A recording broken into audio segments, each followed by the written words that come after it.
Hello, everybody. You guys are never going to believe what I just did. Seriously. So, I like Lego, right? Because you've seen my Braille Lego thing. If not, I'll put that in the description. But you guys that know me, you know. So, I just went to a thrift store yesterday. So, this is why we don't have. I didn't see that coming from yesterday. So, I went to the St. Louis Lego Club meeting yesterday. Afterwards, I went out to lunch with my sister and then we went shopping. And I got this big bag of Lego. So, anybody who has been to the Lego stores, where you dig through the big bin of Lego bricks. Okay, so the big one is like $80. I got that size of Lego. I mean, I'd say maybe a seventh of the bag was junk that's not Lego. Literally, I think somebody just gave them a toy bin with stuff in it, and the store just dumped it all into this bag. And they were getting ready to put it out for sale, and my sister was like, "Hey, is that for sale?" And the guy was like, yeah, I guess.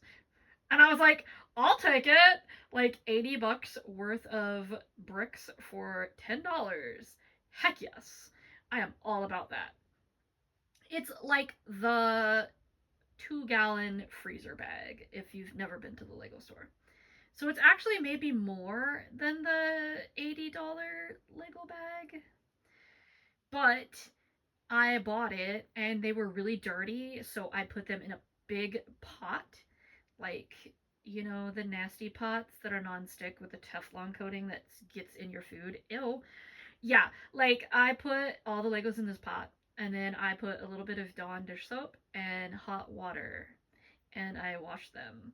And I thought I'm gonna be too cool for school and I'm gonna put this lid on this pot and dump it, like drain it in the sink. So I tip the pot and it's all working and I'm thinking, look at me, I'm a freaking genius. And then the lid slips and the Lego, guys, goes down the drain into the garbage disposal. Nasty business, let me tell you. All the food and dirt and yuckiness I had to dig through to get my Lego back. And a couple of them were sacrificed to the blades of the disposal because we thought, oh, we got them all. Like, I dug through, my dad dug through, he took a flashlight, put it down the thing, dug through. Then we turned the disposal on, and obviously, you can tell by the sound, there's still Legos in the thing. So, yeah, it was a disaster, and I thought that my $10 bag of Lego was going to turn into like $100 or $200 garbage disposal repair. Not cool. Like, so not cool. But anyway, that has nothing whatsoever to do with NASCAR, obviously. But now to the purpose of this show. Who else is with me? Who did not ever see? Well, apparently nobody's ever saw somebody win the first 3 races of the year. But if you were going to see it, wouldn't you think, no offense because I actually am a fan of his, but wouldn't you think that it would be somebody like Kyle Larson? Or even maybe William Byron? Or Christopher Bell won 3 races in a row last year, just not the first 3 of the season.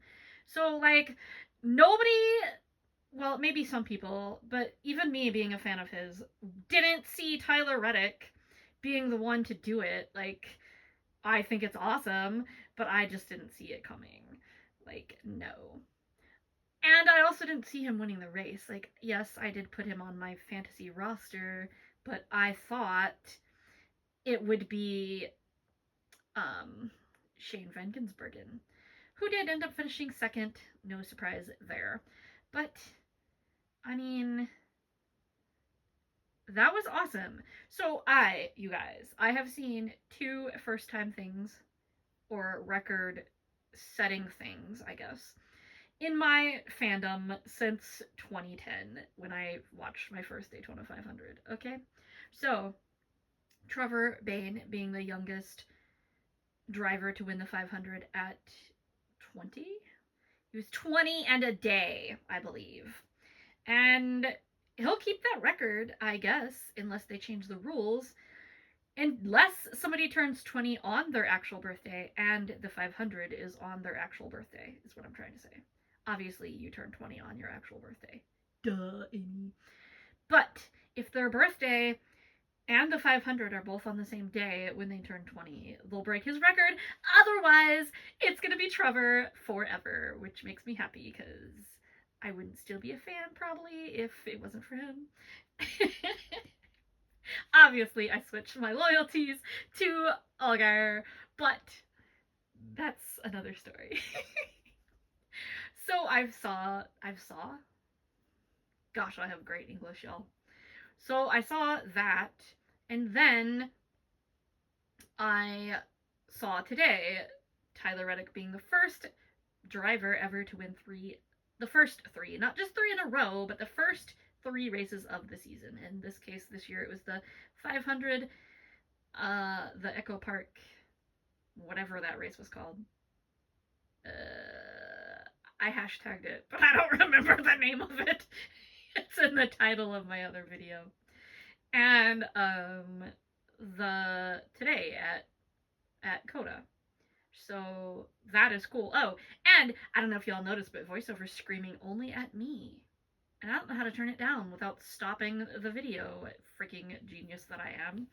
But it's not screaming at you because I remembered my headphones and they're charged. Yay, me. I'm crazy, I know. But that's why y'all watch, right? To see what kind of stupid thing I'm gonna do next? I know. This is the case that those little things come in, by the way. This is so cool. These are the Amazon, I hate to say her name, the Amazon Alexa headphones.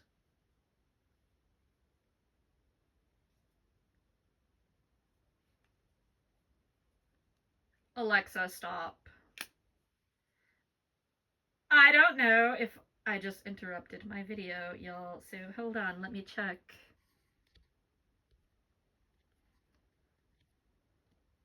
Oh, good, I'm still going. See, I told you I didn't want to say her name because it activates her and she does stupid stuff like talk to me. Anyway, that was the case.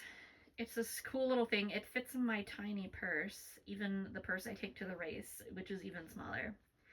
And you open it up and they sit inside and it charges them, kind of like Apple or just about any other Bluetooth headset, probably.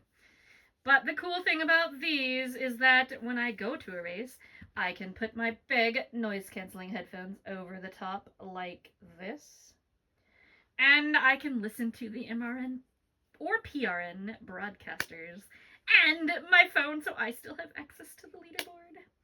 Even though I know it's behind, I don't really care because I have access to it. That is pretty much all I care about. As long as the signal at the track is good, which it is not always, but, you know, whatever.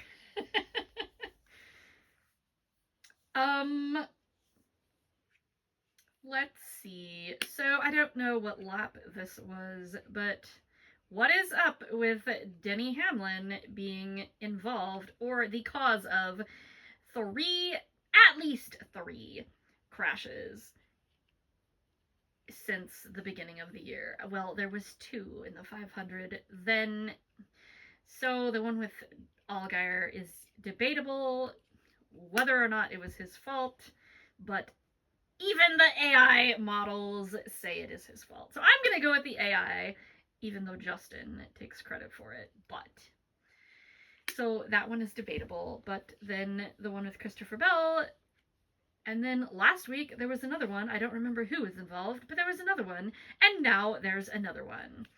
So yeah, I don't remember who they were. I just remember, I think it was Mike Joy listing a bunch of numbers that all started with the 11. And I'm like, dude, what is up with you? I'm going to put this away because I keep playing with it. See, I keep going like this. Because I'm fidgety. I know. Ridiculous. But that is me. So, Denny Hamlin, yes. Um, I was very sad that Ross Chastain lost. Well, did he actually lose the wheel or was it just loose? For some reason, I thought that it actually came off. But either way, despite all of that, and despite the whatever 30 whatever place finish it was that he ended up with, he still left with the point that they give away to the fastest car on the track, or the fastest speed of the race, whatever you want to call it. Not that it did him any good. Like I said in the middle of the race when they mentioned who was fastest, I was like, speed and being the fastest doesn't really matter. Who's in the lead is what matters. But anyway, I thought when the race started, honestly, that Shane Van Gisbergen was going to sweep the weekend. Speaking of that, I don't feel like I missed anything by not watching yesterday. I saw in the morning, so it was qualifying for Cup qualifying, and I listened to it on the Echo. Uh, it was Sirius XM NASCAR on the Echo, and um, they were talking about, I think it was Ross when he was qualifying, but I don't know, I can't remember. Oh no, it was Connor Zillage. And they were talking about him because they were talking about how later on in the day he was going to go be in the, I was going to say Xfinity, but in the O'Reilly race later on. Okay, well, whatever. Y'all know how I feel about that. But I was like, oh dear, like, he's going to be in it. Van Gisbergen's going to be in it. I think Chastain was in it. I'm not certain, but I think he was. But Connor Zillage was who they were talking about, and I was like, well, it's either going to be Zillage or Van Gisbergen. Why should I bother watching? And surprise, surprise, I was right. Although apparently, if the AI can be trusted, Justin did lead a lap, so that is cool. I think they said he finished 8th. So that is also cool because apparently he had a very eventful day. I don't know because, like I said, I was shopping with my sister, so I don't really know what happened. I heard that SVG and Zillage were in their own zip code, and I thought, well, I'm not really missing anything, so I wasn't terribly sad that I missed, honestly. I do feel like I didn't get enough racing this weekend, though. So today, when we got back from church, I did watch part of the IndyCar race from St. Pete, or St. Petersburg, whatever you want to call it. It was interesting. I think that we might be watching the Jimmy Johnson of the IndyCar series with Alex Palou, but I don't know. They said he had won 20 races and he's only started 99 times. So next week will be 100. That's a pretty stinking cool stat, I think. Like, I wish I knew how many races they raced in a year, but I don't really pay that much attention to Indy. So y'all tell me if I'm right, wrong, whatever. But that sounds cool to me. Like, he's only been racing 6 seasons with his current team. I think that's 6 seasons period in the sport, but I don't know that either. So if that is true, then that is pretty good. Like, yeah. Um, but anyway, you're not here for Indy. I don't usually talk about Indy. But so back to NASCAR. How cool is it? I actually think it's hilarious, you guys. Like, it's so funny. The team that sued the sport in December is now dominating. Like, Tyler Reddick's won the first 3 races. He's the points leader. I think they said 70 points over second place, which is Bubba Wallace, who's also the same team. So they're basically dominating. With this new format, I'd say he's well on his way to a championship if he doesn't like have a bunch of races where he crashes out and gets crap finishes. If he can just like be consistent. I don't even know, y'all. Like, did he win any stages this year so far? I have no clue. The ones that I can remember were not won by him, but I don't remember who, like, I don't remember if he won any of them. What are we, 6 stages in now? And I can remember 3 of them, and none of the 3 are Tyler Reddick, so I don't know if he's won any of them. But 65 points he gets for every race is like 195 points already. I don't know who got points in the duels and what they got, so I don't know where that comes in. And again, I don't know about stage wins or even stage points for Tyler Reddick. So yeah, like that's a lot of points. Some people have serious holes to dig out of. So um yeah, but let's see. Next week is Phoenix and then I think Vegas. I got some tickets to sell to Vegas. I'm not going to be able to go because I don't have any money. Like, I have even less money than I had when I went to Charlotte last year. So, Vegas isn't happening for me. I also have reward tickets to Talladega.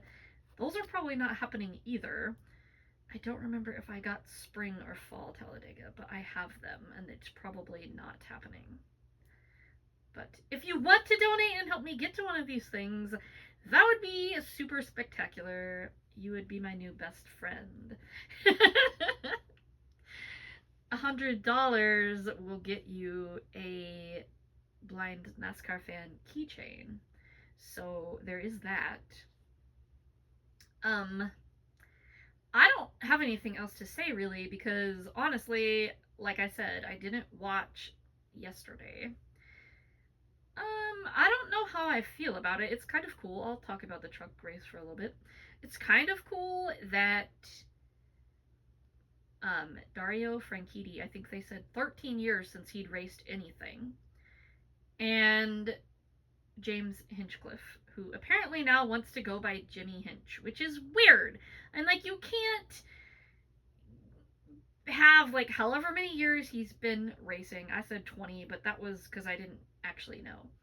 According to the Echo, he's 39. So I don't know how many years he's been racing, but you can't just now decide you're going to change your name. It's too confusing for my little small brain to handle. You know, I can't.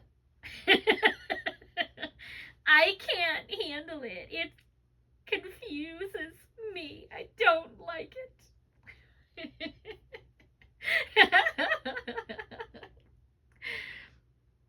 But anyway, I don't remember who won the truck race, y'all. Lane Riggs, I think.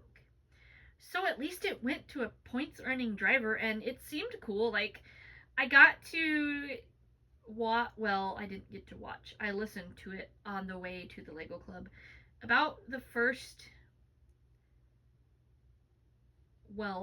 20 minutes I listened to without interruption. The rest of it I was in the car with my sister, so we were talking and I don't know like how much I actually paid attention to the race, but it sounded like it was interesting. I don't know. I wished that the replay wasn't at 5 o'clock in the morning this morning, because who's getting up then? Like, if you live in California, you had to get up at 3. Have fun with that. But yeah, no. It's 5 o'clock in the morning, my time. And no. I did wake up at 6:55, but still. I didn't plan that. It just kind of happened.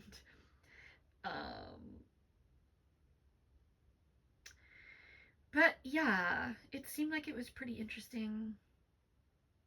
I have no clue what happened in Xfinity or O'Reilly. I literally saw that. Okay, so first of all, the schedule was completely screwed up. It said the race started at 3 and pre-race was at 4:30. I don't know where this schedule came from, but wherever it came from, it was the only one that I had, and it was really screwed up. Like, how does the pre-race start an hour and a half after the actual race? I don't know. I think maybe this schedule was made by AI and it was confused.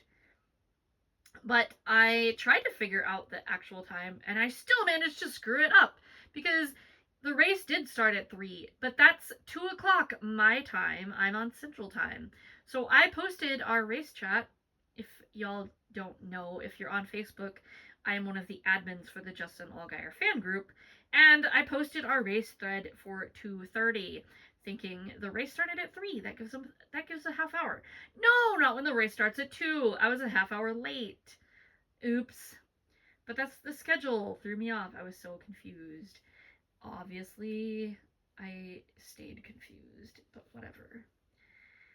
I don't know how close those races, they really must have overlapped pretty good because I think the truck race ended like, I don't know, 10 minutes before the O'Reilly race, which is fine because they're at a different racetrack, but the broadcasts, I don't know how that worked out, but it was very close anyway, and I was late with the race thread because the schedule really threw me off. But anyway, this video is a lot of useless stuff that has nothing to do with the race, a lot of it. So have fun with it. I guess I'm done. I should have brought the bag so you could see how big it was. It was literally bigger than my face. It was so big. It was awesome. And I have a lot of bricks, and I think only a few of them got sacrificed to the garbage disposal, I hope. Because that was worth missing the race yesterday to get this big bag of Lego for $10.